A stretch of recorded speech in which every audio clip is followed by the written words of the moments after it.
Hello and welcome to today's video on the critical path method. The objectives of this video are first to describe what is the critical path, why is the critical path important, terminology associated with the critical path, what is the critical path method, calculations for the critical path, how is the critical path used, critical path software and benefits, and then the difference between a PERT diagram and a critical path method diagram. So let's begin. Okay, so in order to discuss the critical path method, we first need to define what the critical path in project management is. The critical path method, or critical path analysis as it's also known, is an algorithm for scheduling a set of project activities. It is commonly used in conjunction with the program evaluation and review techniques. The critical path is the longest sequence of tasks that must be completed to successfully conclude a project from start to finish. The tasks on the critical path are known as critical activities because if they're delayed, the whole project will be delayed. By identifying the critical path, you can determine the total duration of a project. So why is the critical path important? Well, there's many reasons. First, it identifies important deadlines. Calculating the critical path is key during the planning phase because the critical path identifies important deadlines and activities which must be completed on time.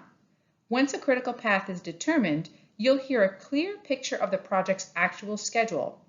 Project managers use the critical path method, or CPM, algorithm to define the least amount of time necessary to complete each task with the least amount of slack. Second, it identifies all tasks needed to be completed. The critical path is important when managing a project because it identifies all the tasks needed to complete the project and then determines the tasks that must be done on time, those that can be delayed if needed due to the triple constraints of time, cost, and scope, and how much float you have. Third, more accurate and reliable data. The reason for understanding the critical path in project management is that the more accurate and reliable your data, the better your project timeline, schedule, plan, and so forth. The critical path of a project shows you not only how long tasks are likely to take, but prioritizes them. Fourth, knowledge of project status. If you're in the midst of a project and you find you're running behind schedule, you'll know from your critical path the tasks that must be completed and those that can be left undone without negatively impacting your deliverable. This could mean the difference between a successful project and a failed one. Fifth, scheduling variance. Critical path is also helpful in your project as a measure of schedule variance. That is, it can help you see where you are in the project compared to where you had planned to be at that time. This information will quickly tell you if you're on target or lagging behind, and you can then act accordingly. And sixth, map task dependencies. Another benefit of using the critical path in project management is that it helps identify and map task dependencies. Not all tasks can be done at the same time. There is an order, and often that structure means that some tasks can't start or stop until another has started or stopped. It can help avoid bottlenecks by mapping parallel tasks and keeping the project moving. Now, to understand the concept of the critical path and the critical path method, there are some terms that you need to be aware of.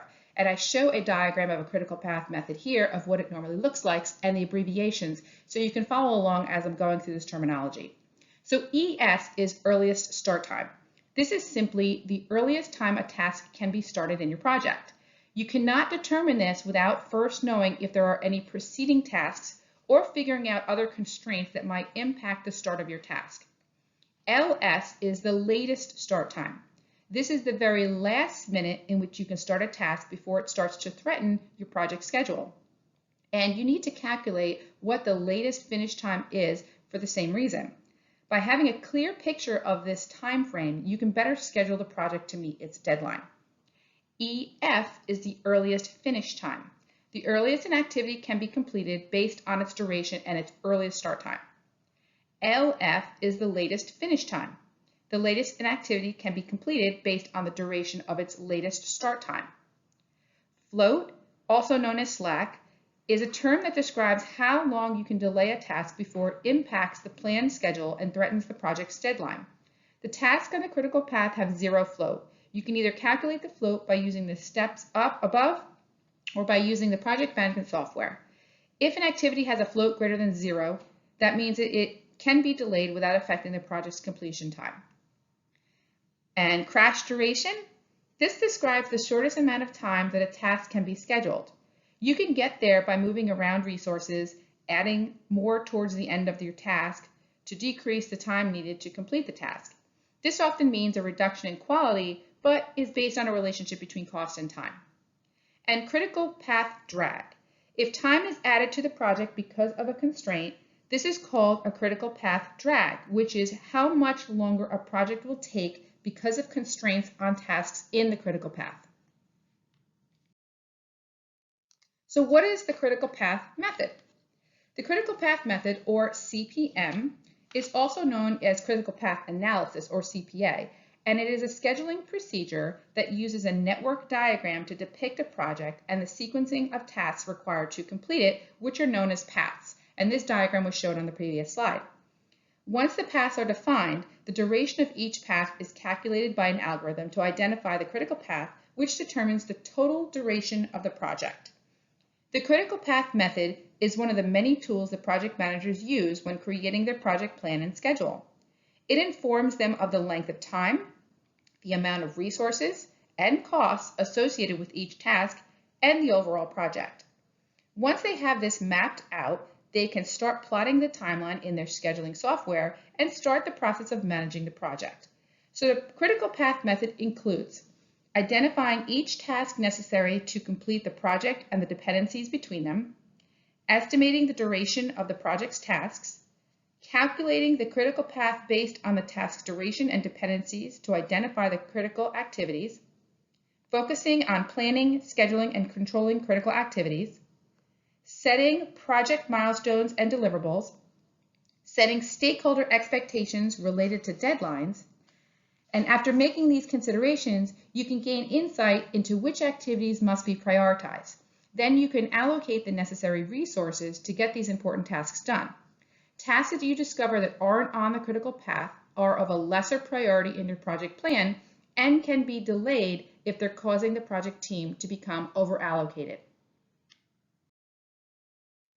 The critical path method calculations. So the steps to calculating the critical path in project management are as follows. You first collect the activities. You use a work breakdown structure to collect all the project activities that lead to the final deliverable. Next, you identify the dependencies. You figure out which tasks are dependent on the other tasks before they can begin. Next, you create a network diagram.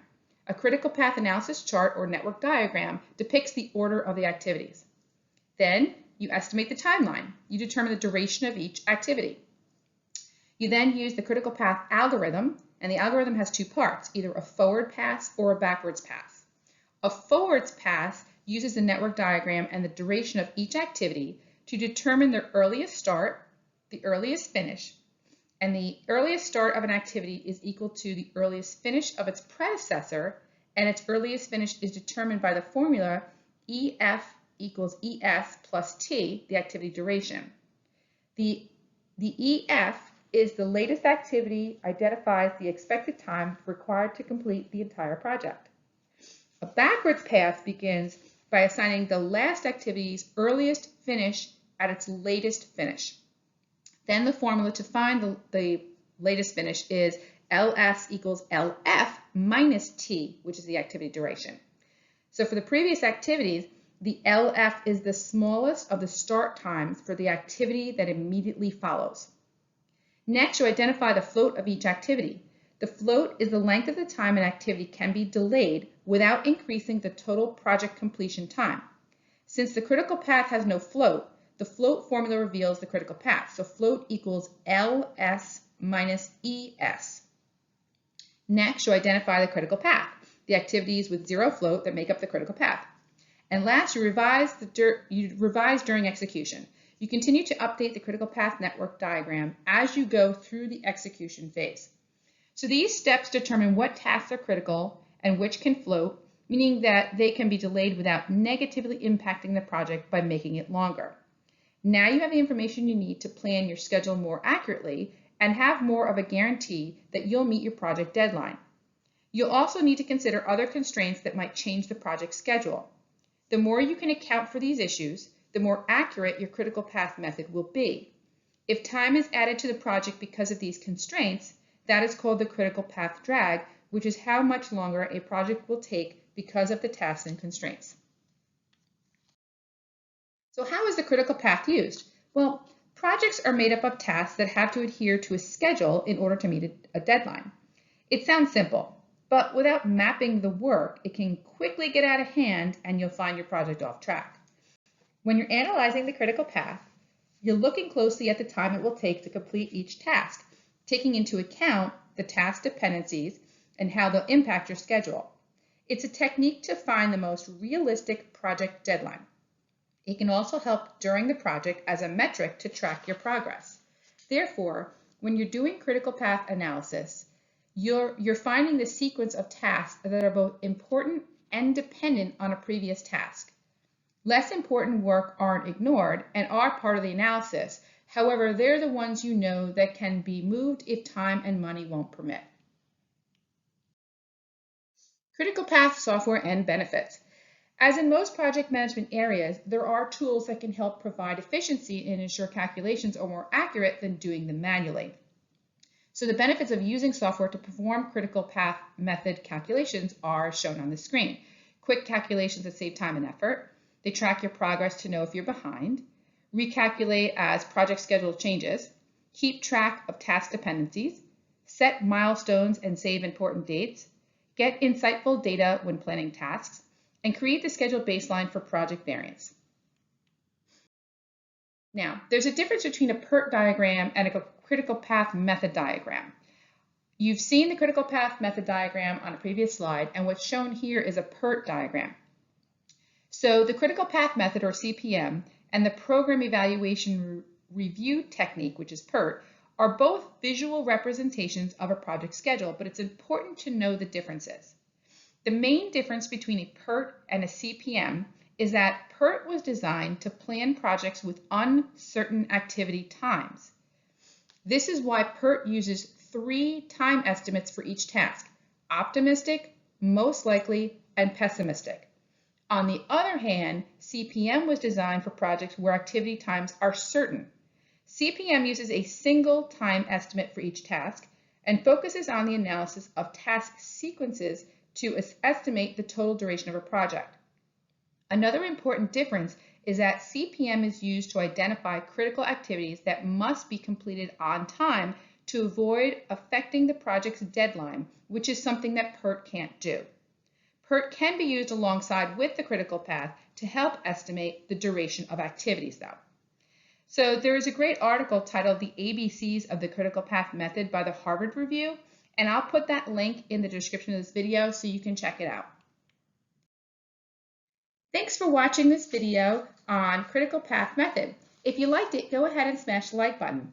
And if you want to see more videos on project management topics, go ahead and subscribe to my channel because I upload them a couple times each week. Thanks.